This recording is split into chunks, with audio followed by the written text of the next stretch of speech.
जी student, अस्सलाम वालेकुम। I am live so you can join me now.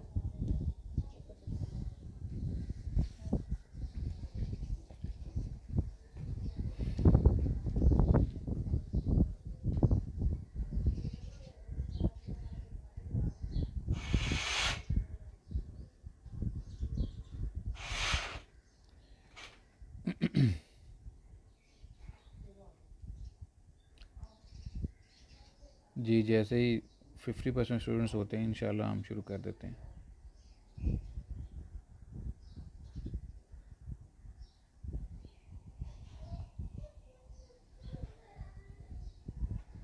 वालेकुम अस्सलाम नबीला।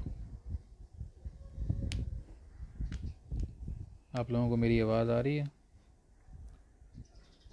और काइंडली अपनी अटेंडेंस भी लगा दें। वालेकुम अस्सलाम अरीज।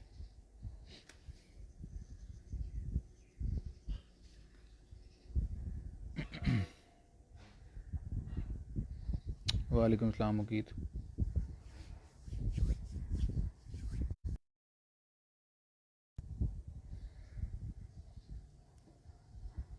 वालेकुम अस्सलाम यासिर।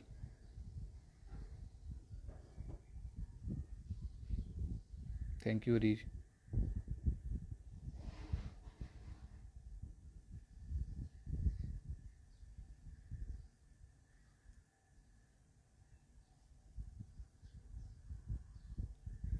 ट्वेंटी 8 स्टूडेंट्स ने ज्वाइन कर लिया हमें।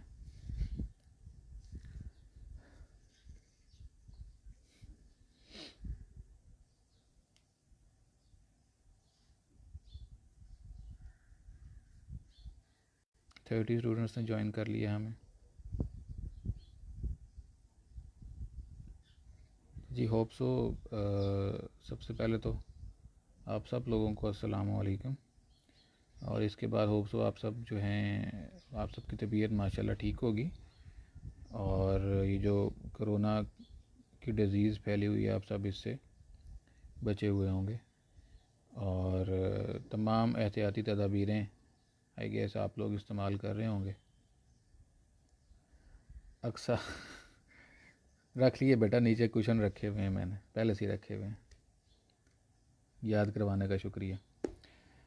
हो सकता है आप जितनी भी एहतियाती तदाबीरें आपको बताई जा रही हैं आप उस पर अमल कर रहे होंगे, बाहर निकलने से बच रहे होंगे। और जो भी बाकी हैंड सैनिटाइज़र का इस्तेमाल अगर आप कर रहे हैं तो मेरे नज़दीक it's better to use normal beauty soap. ठीक है, अगर आप बार बार अपने बाहर कहीं जब भी जाते हैं या किसी चीज़ को आप पकड़ते हैं तो रूटीन बना लें। एक तो 5 वक्त वज़ू किया करें नमाज़ पढ़ने से पहले, और दरमियान में भी 2 से 3 दफ़ा हाथ धो लिया करें तो ज़रा एहतियात हो जाती है। ठीक है जी। 41 स्टूडेंट्स ने ज्वाइन कर लिया। मेरा ये ख्याल है कि वी शुड स्टार्ट। कोई क्वेश्चन हो तो आप लोग पूछ सकते हैं दरमियान में। ठीक है जी। लास्ट लेक्चर में हम लोगों ने नया चैप्टर शुरू किया था सेमी सॉलिड्स का, और मैंने आपको कुछ डिफरेंट टाइप के सेमी सॉलिड्स के बारे में बताया था। और फिर हम लोग फॉर्मुलेशन कंसिडरेशंस के अंदर चले गए थे, और उसमें हम लोगों ने स्टार्ट के अंदर तो ड्रग को सेलेक्ट करने का तरीका देखा था कि how we can select our drugs. और फिर हमने स्टार्ट किया था व्हीकल्स या सेमी सॉलिड बेसिस। और उनके अंदर हमने जो पहला हमारा पार्ट था, पार्ट ए ओलिजिनस बेसिस का, वो हम लोगों ने कंप्लीट किया था। अब उसी के अंदर हमारा जो सेकंड पार्ट है वो हमारे पास वेजिटेबल ऑयल्स का पार्ट है। वेजिटेबल ऑयल्स को भी हम लोग यूज़ करते हैं अपनी सेमी सॉलिड की प्रेपरेशन के अंदर एज अ बेस। जनरली जो वेजिटेबल ऑयल्स कॉमनली यूज़ होते हैं उनके अंदर हमारे पास पीनट ऑयल है, आलमंड ऑयल है, सेसमी ऑयल है, ऑलिव ऑयल है। ये कॉमनली हम लोग यूज़ करते हैं। और ये बेसिकली मोनो डाई या ट्राइग्लिसराइड्स का मिक्सचर होता है, अनसैचुरेटेड या सैचुरेटेड फैटी एसिड्स का। मैं फिर से रिपीट करता हूँ। मोनो ग्लिसराइड्स, डाईग्लिसराइड्स और ट्राइग्लिसराइड्स का मिक्सचर होता है ये, जो कि आइदर अनसैचुरेटेड होते हैं या सैचुरेटेड फैटी एसिड्स होते हैं। इसके अलावा हमारे पास एंटीऑक्सीडेंट्स भी हम लोग ऐड करते हैं। जब भी आप वेजिटेबल ऑयल्स को यूज़ करेंगे एज अ बेसिस, आप हमेशा उसके साथ एंटीऑक्सीडेंट्स को ऐड करेंगे। बिकॉज आपको पता है कि ऑयल्स के अंदर एक फिनोमेना होता है जो कहलाता है रेंसिडिटी। और वो ऑक्सीडेशन ऑफ ऑयल्स की वजह से होता है, और ये बड़ा कॉमन फिनोमेना है। तो अगर आप एंटीऑक्सीडेंट ऐड नहीं करेंगे तो आपका व्हीकल जो है कुछ अर्से के बाद रेंसिड हो जाएगा, और उस रेंसिड के चक्कर में आपकी फार्मूलेशन जो है वो भी रेंसिड हो जाएगी। तो इसके अंदर BHA और BHT कॉमनली जो है वो यूज़ होता है। BHA और BHT, ठीक है, ब्यूटाइल हाइड्रोक्सी टोलोइन और ब्यूटाइल हाइड्रोक्सी एनिसोल, ये दोनों जो हैं ये हम लोग यूज़ करते हैं। ये प्रोपाइल गैलेट भी हम इसके अंदर जो है यूज़ करते हैं एज एन एंटीऑक्सीडेंट्स। और इसके अलावा EDTA भी एंटीऑक्सीडेंट के तौर पे यूज़ किया जाता है। और बहुत सारी इसमें जो इम्पोर्टेंट एस्पेक्ट्स हैं वो ये हैं कि एक चीज़ जो इम्पोर्टेंट है देखनी वो ये होती है कि आपका एंटीऑक्सीडेंट जो है it should be compatible with your formulation. अगर वो कंपैटिबल नहीं होगा तो भी इट अल्टीमेटली जो है आपकी फार्मूलेशन के अंदर प्रॉब्लम कॉज करेगा, और अल्टीमेटली आपकी जो फार्मूलेशन है, फॉर एग्जांपल अगर आप आमतौर पर हम लोग स्किन प्रेपरेशन में इसको यूज़ करते हैं तो ये स्किन के लिए सेंसिटिव नहीं होना चाहिए। ऐसा एंटीऑक्सीडेंट ना हो जो स्किन के लिए सेंसिटिव हो। ठीक है जी, छोड़ दो इसको, कोई बात नहीं। तो ये थी हमारे एंटीऑक्सीडेंट के बारे में। इसके अलावा जो केमिकल कॉम्पोजिशन है हमारी वेजिटेबल ऑयल की वो वेरी करती है। ठीक है, फॉर एग्ज़ाम्पल वेजिटेबल ऑयल में मैं हमेशा बताता हूँ कि जो चीज़ हम लोग नेचुरल सोर्स से लेते हैं वो चीज़ें हमेशा एक जैसी नहीं बनती, क्योंकि नेचर ने प्रोड्यूस करनी होती हैं, प्लांट्स ने प्रोड्यूस करनी होती हैं, और प्लांट्स हमेशा एक जैसी चीज़ प्रोड्यूस नहीं करते, उसमें वेरिएशंस आती हैं। तो डिपेंडिंग अपॉन आपका प्लांट किस क्लाइमेट के अंदर है, किस किस्म की सॉइल के अंदर वो है, वहाँ पे रेनफॉल कैसा है, स्टोरेज, फिर प्लांट की स्टोरेज कंडीशन, उसको क्रॉप को हार्वेस्ट करने के बाद उसकी स्टोरेज कंडीशंस कैसी हैं, ये सारा कुछ जो है ये डिटरमिन करेगा कि आपका जो प्रोडक्ट है या जो आपका केमिकल कॉम्पोजिशन है आपकी ऑयल की वो कैसी होगी। ठीक है जी। तो esters of fatty acids with alcohol such as, अच्छा, अब क्योंकि हमारे पास नेचुरल ओरिजिन का जो है उसमें वेरिएशंस आती हैं, तो फिर हम लोग वेजिटेबल ऑयल्स को या वेजिटेबल ऑयल्स की तरह की चीज़ें, ऑयल्स जो हैं वो सिंथेटिक ऑयल्स भी बनाते हैं हम लोग। ठीक है, जो कंपोजिशन में या इफ़ेक्ट में बिल्कुल वेजिटेबल ऑयल की तरह के होते हैं, लेकिन कंपोजिशन उनकी वेरी नहीं करती, एक जैसी रहती है। तो इसके लिए हम लोग एस्टर्स ऑफ फैटी एसिड, जिसमें स्टीरिक एसिड है या पाल्मिक एसिड है, इनको रिएक्ट करवाते हैं विद अल्कोहल्स, जिसमें ग्लिसरॉल है, आइसोप्रोपाइल अल्कोहल है, ब्यूटाइल अल्कोहल है। तो इसको जो रिएक्ट करवाते हैं तो आपके पास जो बेस आपको मिलती है वो फिर एक बहुत अच्छा हैंडसम सब्सिट्यूएंट होती है वेजिटेबल ऑयल की। ठीक है, मैं फिर से रिपीट करता हूँ कि आप एस्टर्स ऑफ फैटी एसिड्स, जिसके अंदर हमारे पास स्टीरिक एसिड की एग्जांपल है, पाल्मिक एसिड की एग्जांपल है, इनको मतलब ये एस्टर्स जो बेसिकली होते हैं ये स्टीरिक एसिड और पाल्मिक एसिड को रिएक्ट करवाया जाता है विद अल्कोहल्स, जिसमें ग्लिसरॉल है, आइसोप्रोपाइल अल्कोहल है, ब्यूटाइल अल्कोहल है। तो जो एंड रिजल्ट निकलता है वो एस्टर्स ऑफ फैटी एसिड निकलते हैं, और ये बड़े अच्छे सब्सिट्यूएंट होते हैं आपके वेजिटेबल ऑयल के। Oily silicon such as dimethiconone और cyclomethicone have properties similar to hydrocarbon bases। इसके अलावा सिलिकॉन ऑयल्स जो हमारे पास अवेलेबल हैं जिसमें डायमेथिकोन है या साइक्लोमेथिकोन है, इनको भी हम लोग यूज़ करते हैं और इनके अंदर भी प्रॉपर्टीज़ होती हैं हमारे पास हाइड्रोकार्बन बेसिस वाली। ठीक है जी, तो ये हमारे पास वेजिटेबल ऑयल्स थे। नेक्स्ट हमारे पास एब्जॉर्प्शन बेसिस हैं। एब्जॉर्प्शन बेसिस के अंदर हमारे पास एनहाइड्रस और एक्वस एब्जॉर्प्शन बेसिस हैं, दोनों हमारे पास बेसिस आती हैं। एनहाइड्रस भी आती हैं और ऐसी जो कि वाटर को एब्जॉर्ब करती हैं। Considered as oil in water emulsion, इनको जनरली हम लोग ऑयल इन वाटर एमल्शन भी कंसिडर करते हैं, और हमेशा सफिशेंट एजिटेशन के साथ ये एब्जॉर्ब होती हैं, मतलब सफिशेंट एजिटेशन रिक्वायर होती है फार्मूलेशन बनाने के लिए। और these are formed by the addition of substances miscible with hydrocarbons and possessing polar groupings such as sulfates, sulfonates, carboxyl, hydroxyl और an ether linkage। तो इसके अंदर हाइड्रोक्सिल ग्रुप भी होता है, कार्बोक्सिल ग्रुप भी होता है, हाइड्रोकार्बन हैं जनरली ये, और ईथर लिंकेज जो है वो इसके अंदर प्रेजेंट होता है एज एब्जॉर्प्शन बेसिस के अंदर। जनरली जो इनकी एग्जांपल है हमारे पास वो लेनोलिन है, लेनोलिन आइसोलेट्स हैं, कोलेस्ट्रॉल है, लेनोस्टिरोल है, अदर स्टीरोल्स हैं, एसिटाइलेटेड स्टीरोल्स हैं, partial asters of polyhydric alcohols हैं। ठीक है, तो इनको मिक्स करके हम लोग हाइड्रोकार्बन बेसिस या हाइड्रोफिलिक बेसिस जो हैं वो हम लोग बना सकते हैं। ठीक है जी। तो ये जनरली, क्योंकि ऊपर मैंने अभी आपको बताया था कि ये बेसिकली जो एब्जॉर्प्शन बेसिस होती हैं, दीज आर बेसिकली इमल्शंस। तो इमल्शन बनाने के लिए आपको एक ऑयल फेज चाहिए और एक वाटर फेज चाहिए, मतलब एक एक्वस फेज चाहिए और एक एनहाइड्रस वाटर इन ऑयल होती है या ऑयल इन वाटर। बेटा ये दोनों हमारे पास हैं, एनहाइड्रस भी हैं इसके एब्जॉर्प्शन बेसिस और हाइड्रस भी हैं। एनहाइड्रस वो होती हैं जो वाटर को एब्जॉर्ब नहीं करती, और हाइड्रस या जो एक्वस होती हैं वो होती हैं जो एब्जॉर्ब करती हैं। ठीक है। जनरली जो यहाँ पे बात की गई है वो ये की गई है कि ये आम तौर पे ऑयल इन वाटर इमल्शंस होते हैं। ठीक है। तो अगर अगर इसमें ऑयल एब्जॉर्प्शन कैपेसिटी होगी तो ज़रूरी नहीं है कि ये हमेशा वाटर इन ऑयल ही हो। ठीक है। जनरल कैटेगरी है, ये जो ऑयल इन वाटर होगा ये वाटर भी एब्जॉर्ब करेगा और ऑयल भी एब्जॉर्ब करेगा। हाँ, डिपेंड करेगा कि इसमें ऑयली पार्ट कौन सा है, क्योंकि वाटर तो कॉमन है, ऑयली पार्ट कौन सा है। ठीक है। तो वो मैंने नीचे आप लोगों को बता दी हैं कि may be added to make hydrocarbon bases hydrophilic. तो जो जिसमें लैनोलिन और बाकी चीज़ें आप ऐड की जो भी मैंने आपको बताया है, ये हाइड्रोफिलिक बेसिस बनाती हैं जो वाटर को एब्जॉर्ब करती हैं। ठीक है। अब जो हमारे पास एब्जॉर्प्शन बेसिस हैं वो दो टाइप की हैं, अभी मैंने जो पहले डिस्कस किया था, एनहाइड्रस एब्जॉर्प्शन बेसिस और हाइड्रस एब्जॉर्प्शन बेसिस। जो हमारे पास एनहाइड्रस एब्जॉर्प्शन बेसिस हैं इसमें हमारे पास लैनोलिन या जिसको आप वूल फैट कहते हो, फिर इसके अलावा बीज वैक्स है, हाइड्रोफिलिक पेट्रोलेटम है और ऑर्गेनोसिलिकॉन्स हैं। ये हमारे पास एग्जाम्पल है एनहाइड्रस एब्जॉर्प्शन बेसिस की जो एब्जॉर्ब करेंगी।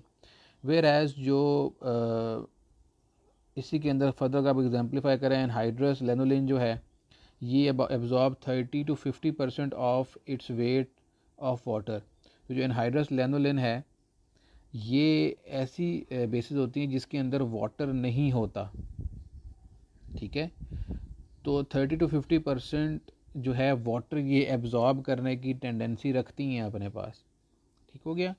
तो जब हम लोग कहते हैं ना कि एनहाइड्रस एब्जॉर्प्शन बेसिस हैं, तो ये वो हैं जो ऑयल नेचर की हैं और वाटर को एब्जॉर्ब कर रही हैं, और जो हाइड्रस एब्जॉर्प्शन बेसिस हैं वो वाटर नेचर की हैं और वाटर को ये एब्जॉर्ब कर रही हैं। ठीक है। एब्जॉर्ब इन्होंने वाटर को ही करना है। ठीक हो गया। तो अच्छा, वाटर को एब्जॉर्ब इन्होंने क्यों करना है? बिकॉज जब आप स्किन के ऊपर इनको अप्लाई करते हैं तो स्किन से ये वाटर निकाल के ड्राई करती हैं स्किन को और फिर एब्जॉर्ब होती हैं अंदर, नंबर वन। और नंबर टू, ये एटमॉस्फेयर से भी वाटर को एब्जॉर्ब करती हैं और स्किन को वेट भी रखती हैं। ठीक है। तो ये दोनों, ह्यूमेक्टिन का इफेक्ट भी है और स्किन ड्राइंग का इफेक्ट भी आता है इसके अंदर। तो ड्राई करती हैं खुद एब्जॉर्ब होने के लिए, और ह्यूमेक्टिन का इफेक्ट करती हैं ताकि जो ड्राइड स्किन है वो बिल्कुल इतनी ड्राई ना हो जाए कि बिल्कुल ही उसका स्किन जो है वो फटना शुरू हो जाए। ठीक है जी। सो आयशा, अगर आपका नेट स्लो है तो फिर आप बाद में इसको देख लीजिएगा, उसमें पोस्ट कर दूंगा इंशाल्लाह। अच्छा, नेक्स्ट हमारे पास जो वूल फैट है ये भी वूल अल्कोहल ऑइंटमेंट बनाने में इस्तेमाल होती है। जो ऑर्गेनोसिलिकॉन्स हैं उसमें सीटाइल डिमिथिकोन या कोपॉलीमर्स या पीईजी पॉलीइथाइलिन ग्लाइकोल ग्लिसराइड्स हैं, कैप्राइल स्टीरेट्स हैं, ये भी हाइड्रोफिलिक इसके अंदर ग्रुप है, और हाइड्रोफोबिक अल्काइल साइड चेंज होती हैं इसके अंदर। हमने ये पढ़ा था पहले भी, अगर आपको याद हो, कि आपका सरफेक्टेंट या जो एम्फोटेरिक सब्सटेंसेस होते हैं उसके अंदर आपके पास एक तरफ चेन होती है, कार्बन चेन, जो हाइड्रोफोबिक होती है, और हेड जो होता है वो हाइड्रोफिलिक होता है। तो यही चीज़ यहाँ पर डिस्कस हो रही है। फिर है जी हमारे पास water number, maximum amount of water added to 100 gram of such basis at a given temperature. तो ये जो आपके पास एनहाइड्रस एब्जॉर्प्शन बेसिस होती हैं, इनको इनकी एफिकेसी को कैटेगराइज करने के लिए हम ये देखते हैं कि इसका वाटर नंबर क्या है। क्योंकि अभी मैंने आपको एक्सप्लेन किया कि आपकी बेस कितना वाटर एब्जॉर्ब करती है, वो उसका वाटर नंबर है। ठीक है। तो आम तौर पे आप इसको टेस्ट करने के लिए अभी देखते हो कि 100 ग्राम ऑफ सच बेस कितना वाटर एब्जॉर्ब करेगी, वो वाटर नंबर बनता है। आयमन क्या पूछ रही है जी? सर, बेसिस तो नॉर्मली मॉइस्चर रिटेन रखने के लिए यूज़ होती हैं, ये बात समझ नहीं आई कि वाटर एब्जॉर्ब करती हैं। बेटा वाटर रिटेन कैसे करेंगी? इसके अंदर तो वाटर तो नहीं होता ना ऐसा। ये क्या करती हैं कि इनके पास टेनेसिटी होती है, टेंडेंसी होती है कि ये वाटर को एब्जॉर्ब करें। तो ये वाटर को एटमॉस्फेयर से एब्जॉर्ब करती हैं, वही काम जो ग्लिसरीन करता है। ठीक है। ह्यूमिड इन्वायरमेंट से एब्जॉर्ब करती हैं और स्किन के ऊपर रखती हैं। ठीक है। इस तरीके से ये वाटर को अपने अंदर एब्जॉर्ब करके या रिटेन करके रखते हैं। ठीक हो गया। यही चीज़ मैंने भी आपको बताई है। How to determine water number, ये मैं अभी आपको एक्सप्लेन कर चुका हूँ, ठीक है जी। नेक्स्ट हमारे पास जो दूसरी कैटेगरी है वो हाइड्रस एब्जॉर्प्शन बेसिस की कैटेगरी है। जी बेटा आ जाए।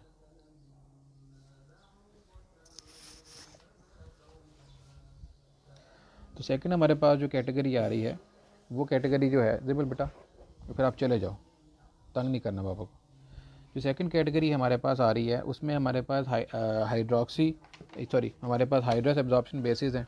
ये generally water in oil emulsion बनाती हैं और they have tendency to absorb additional water. Hydrous lanolin इसकी एग्जांपल है, और मिनरल ऑयल जो है ये इसकी एग्जांपल है, ठीक है। मिनरल ऑयल हम लोग तब ऐड करते हैं जब हमें अपनी प्रेपरेशन की विस्कोसिटी जो है उसको कम करना हो, ठीक है। अगर आप बेसिस को यूज़ करते हैं, जितनी भी बेसिस यहाँ पर डिस्कस हुई हैं, तो इन सब की विस्कोसिटी जो है वो ज़्यादा हो जाती है। सो इसके अंदर फिर हम लोग जो हैं ऑयल ऐड करते हैं, मिनरल ऑयल, और उस कैटेगरी के अंदर होता ये है कि फिर आपकी जो थिकनेस होती है इमल्शन की वो कंपैरेटिवली कम हो जाती है। मैं सम अप करने के लिए यहाँ पे कुछ चीज़ें आपको जो हैं वो एक्सप्लेन कर देता हूँ दोबारा से। जो एनहाइड्रस बेसिस हैं हमारे पास, उसके अंदर जो एनहाइड्रस बेसिस हैं बेसिकली उसके अंदर ऑयल की क्वांटिटी जो है वो ज़्यादा होती है, और उनके पास टेंडेंसी होती है, दोनों के पास टेंडेंसी होती है टू एब्जॉर्ब वाटर, ठीक है। हाइड्रस के पास भी और एनहाइड्रस के पास भी। जहाँ तक बात है हाइड्रस की, तो हाइड्रस के अंदर ये बेस इसके अंदर जो होती है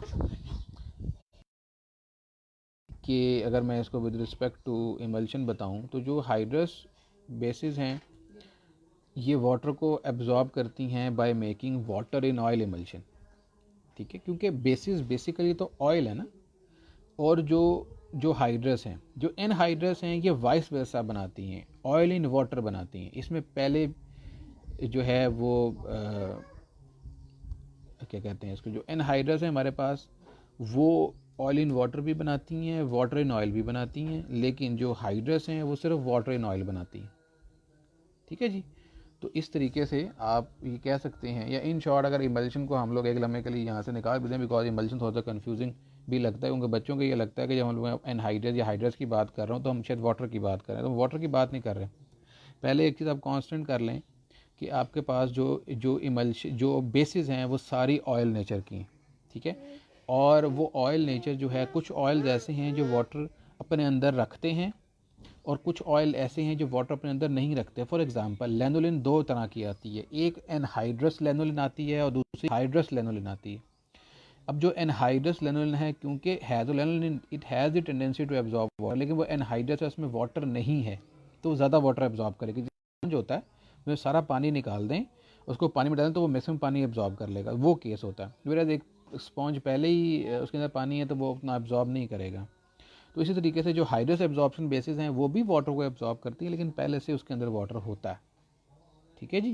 तो ये इसका एक जनरल सा एक फिनोमेना इसके अंदर आ रहा है। इसके अलावा non ionic water in oil emulsifiers इसके अंदर ऐड करते हैं। Non ionic water in oil emulsifiers add किए जाते हैं इसके अंदर। जब भी आप एनहाइड्रस लैनोलिन को या हाइड्रस बेसिस को यूज़ करेंगे तो हमेशा उसको स्टेबलाइज, क्योंकि वो इमल्शन बनाएगा वाटर इन ऑयल, तो उसको स्टेबल करने के लिए आप वाटर इन ऑयल इमल्सीफायर को यूज़ करेंगे नॉन आयनिक कैटेगरी का, ठीक है। और ये स्टेबिलिटी को बढ़ाता है, ठीक है जी। तो इसके अंदर हमारे पास एग्जांपल में ग्लिसराइल मोनोस्टीरेट है, कोलेस्ट्रॉल है, सीटाइल अल्कोहल है, सॉर्बिटन फैटी एसिड्स डेरिवेटिव्स हैं, ठीक है। तो ये सारी चीज़ें जो हैं ये हम लोग इसके अंदर यूज़ कर, ठीक हो गया जी। Emollient properties and deposit oily film upon the skin. बेटा ये दे देना, आप तंग ना करें मुझे, या आप आके बैठ जाएं मेरे पास, तो या फिर आप तंग ना करें। चले जाएं फिर इधर से जाएं। नेक्स्ट हमारे पास जो है वो हाइड्रोफिलिक ऑइंटमेंट्स हैं, ये भी इसी कैटेगरी के अंदर आती हैं।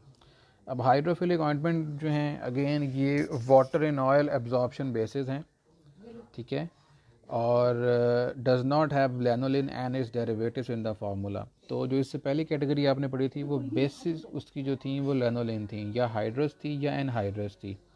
तो जो हाइड्रोफिलिक ऑइंटमेंट बेसिस हैं ये वाटर इन ऑयल होती हैं, लेकिन ये इसमें लैनोलेन डेरिवेटिव्स नहीं होते, ठीक है। और इसको भी एज क्या कहते हैं हम लोग व्हीकल के तौर पर यूज़ करते हैं। जनरली कॉस्मेटिक्स के अंदर हम लोग इनको यूज़ करते हैं। और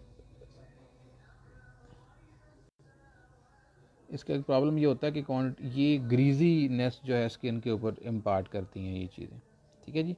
to increase the cosmetic appeal petrolatum is decreased and addition of other emollient such as cetyl alcohol, hexadecyl alcohol, isopropyl myristate और आइसोप्रोपाइल पाल्मिटेट जो है इसको हम लोग ऐड करते हैं इन प्लेस ऑफ पेट्रोलेटम, ठीक है। क्योंकि पेट्रोलेटम जो है उसका पेट्रोलेटम बेसिक एग्जांपल है, एक टाइप है। तो पेट्रोलेटम ग्रीजी इफेक्ट देती है, तो ग्रीजी इफेक्ट से बचने के लिए फिर आप ये चीज़ें जो हैं इनकी जगह पे हम लोग ऐड करते हैं, ठीक है जी। तो ये थी आपकी थर्ड कैटेगरी जो थी एब्जॉर्प्शन बेसिस की। फिर फोर्थ कैटेगरी जो हमारे पास आती है इसके अंदर, जो कि लास्ट कैटेगरी है आपकी बेसिस की, वो आती है वाटर रिमूवेबल बेसिस। अब ये इसका नाम ही बता रहा है आपको कि ये वो बेसिस है जो कि वाटर से ईजिली रिमूव हो जाती हैं। They are oil in water emulsions, ठीक है, रेफर टू एज क्रीम्स। तो क्रीम्स इसके अंदर आती हैं। Vanishing cream basis fall into this category. आपको पता है क्रीम दो तरह की होती है, कोल्ड क्रीम होती है और वैनिशिंग क्रीम होती है। कोल्ड क्रीम की जो बेस होती है वो ऑयल होती है, और वैनिशिंग क्रीम की जो बेस होती है वो वाटर होती है। तो ये वाटर रिमूवल बेसिस है, इसलिए इनकी बेस वाटर होगी, तो ये वैनिशिंग क्रीम कहलाएंगी, ठीक है जी।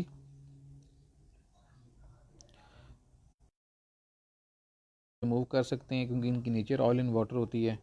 और इसकी एक और टेंडेंसी ये होती है कि दे कैन एब्जॉर्ब, जो अगर स्किन में कहीं पे कोई ऊजिंग आउट हो रही है तो स्किन से जो भी चीज़ ऊज आउट होगी उसकी बेस वाटर होगी, तो उसको एब्जॉर्ब कर लेती है ये। क्या कहीं पे कोई आपका वाउंड है जिसमें से ऊजिंग हो रही है, तो उसके ऊपर अगर आप इसको अप्लाई करेंगे तो उसमें जो भी ऊजिंग आउट होगा ये उसको एब्जॉर्ब कर लेगी और बाहर नहीं निकलने देगी, ठीक है जी।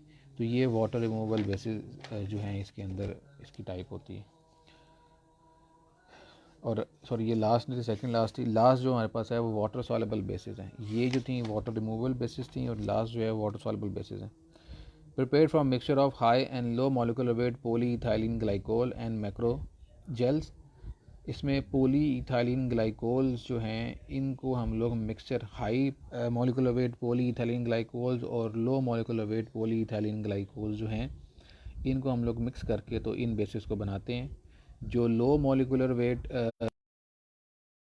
जनरल लिक्विड्स होते हैं, ठीक है, और जो हाई मॉलिक्यूलर वेट पॉलीइथेनिल ग्लाइकोल्स होते हैं वो आमतौर पे सॉलिड्स होते हैं हमारे पास। तो इन दोनों को कम्बिनेशन में मिक्स करके तो हम लोग एक सेमी सॉलिड प्रेपरेशन जो है वो प्रिपेयर करते हैं, और वो कहलाती हैं वाटर सॉल्युबल बेसिस। इन प्रेपरेशन को, जिसमें वाटर सॉल्युबल बेसिस को बनाने के लिए, जिसमें आप हाई मॉलिक्यूलर वेट और लो मॉलिक्यूलर वेट को मिक्स कर रहे हो, इनको बनाने के लिए ज़रूरी नहीं होता वाटर की एडिशन। आप सिंपल बस इनको मेल्ट करके तो मिक्स कर लेते हैं आपस में। These are water soluble due to presence of polar groups and ether linkages. इस दोनों के अंदर जो high molecular weight polyethylene glycols हैं और low molecular weight polyethylene glycols, इनके अंदर ईथर लिंकेजेस और पोलर ग्रुप्स होते हैं, इसलिए ये वाटर सॉल्युबल होते हैं। और ये ग्रीजीलेस ऑइंटमेंट बेसिस भी कहलाती हैं, ठीक है जी। तो मैं थोड़ा सा 5 मिनट लूँगा ताकि मैं इसको वापस आपके लिए सम अप कर सकूँ, कि जहाँ पे जो भी आपको इस वक्त प्रॉब्लम अगर है तो वो क्लियर हो जाए। हमने जहाँ से शुरू किया था, ये ऑलिजिनस बेसिस हमने लास्ट लेक्चर में किया था। इसके बाद हमने शुरू किया था तो हमने वेजिटेबल ऑयल से शुरू किया था। वेजिटेबल ऑयल्स जो मैंने को बताया था कि तमाम ऑयल्स जो कि आप आम तौर पे अपने लैब के अंदर और अपने घरों के अंदर यूज़ करते हैं, वो वेजिटेबल ऑयल की कैटेगरी होती है, जिसमें मैंने आपको पीनट की ऑयल की और सेसमी ऑयल की और ऑलिव ऑयल की और आलमंड ऑयल की एग्जांपल दी थी। क्योंकि नेचुरली अवेलेबल होते हैं इसलिए इसकी जो कंसिस्टेंसी होती है, जो कंसनट्रेशन होती है, वो सेम नहीं रहती हमेशा। तो इसलिए फिर हम सिंथेटिक भी प्रोड्यूस करते हैं। और सिंथेटिक प्रोड्यूस करने के लिए जो एस्टर्स ऑफ फैटी एसिड होता है, जो कि बनते हैं बाय मिक्सिंग स्टीरिक एसिड और अल्कोहल्स को मिला के जो बनते हैं, उनको हम लोग इनकी जगह पे यूज़ करते हैं, या ऑयली सिलिकॉन्स को हम लोग यूज़ करते हैं। तो ये मैं वेजिटेबल ऑयल था। फिर हमारे पास एब्जॉर्प्शन बेसिस आ गई। एब्जॉर्प्शन बेसिस जो थी, ये थोड़ा सा इसके अंदर जो इंपॉर्टेंट चीज़ समझने वाली थी वो ये थी कि ये दो किस्म की एब्जॉर्प्शन बेसिस होती हैं, एक एनहाइड्रस होती हैं और एक हाइड्रस होती हैं। जो एनहाइड्रस होती हैं ये भी ऑयल्स होते हैं, जो हाइड्रस होती हैं वो भी ऑयल्स होते हैं। जो एनहाइड्रस होती हैं इसके अंदर वाटर, क्योंकि ये वाटर कैरी नहीं करते, तो दोनों के पास टेंडेंसी होती है टू एब्जॉर्ब वाटर। जो एनहाइड्रस होते हैं वो वाटर कैरी नहीं करते, इसलिए वो ज़्यादा एब्जॉर्ब करते हैं वाटर को। वेर एज़ जो हाइड्रस होते हैं वो वाटर कैरी करते हैं पहले भी, इसलिए वो उतनी ज़्यादा क्वांटिटी में एब्जॉर्ब नहीं करते वाटर को। यही दो चीज़ें मैंने यहाँ पे बताई। फिर इसके अंदर हाइड्रोफिलिक ऑइंटमेंट की एक कैटेगरी आ गई।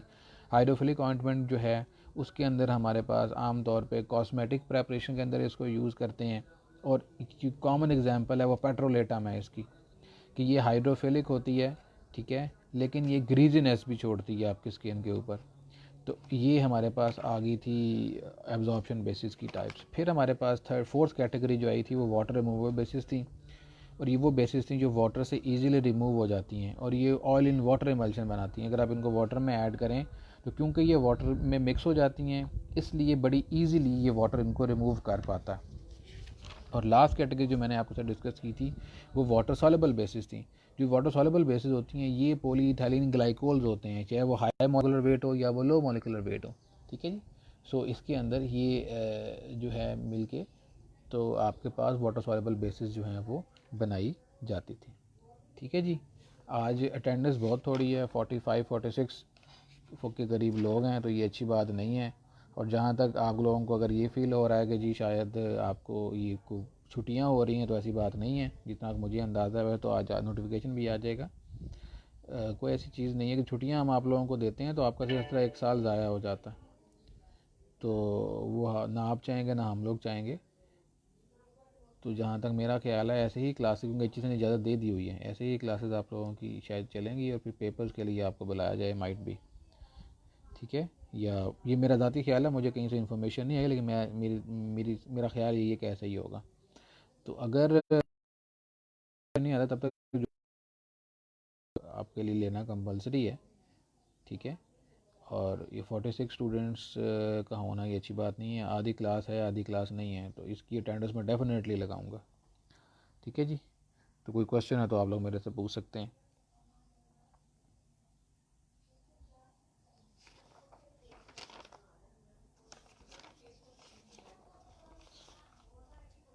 जी किसी के पास कोई क्वेश्चन है तो आप, ये बेटा जो चीज़ आपको मैंने आगे एक्सप्लेन की है ये बेसिकली एक्सप्लेन करने वाली थी नहीं, ये इट्स अ काइंड कि आपको रटा ही मारना पड़ेगा, इसको याद ही करना पड़ेगा।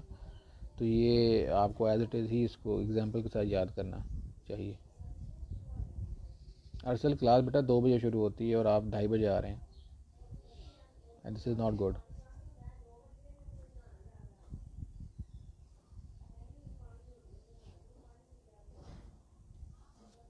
कोई क्वेश्चन है किसी को तो काइंडली, आपको फ़ायदा नहीं है असली बेटा अटेंडेंस लगवाने का, टाइम तो गुजर चुका है,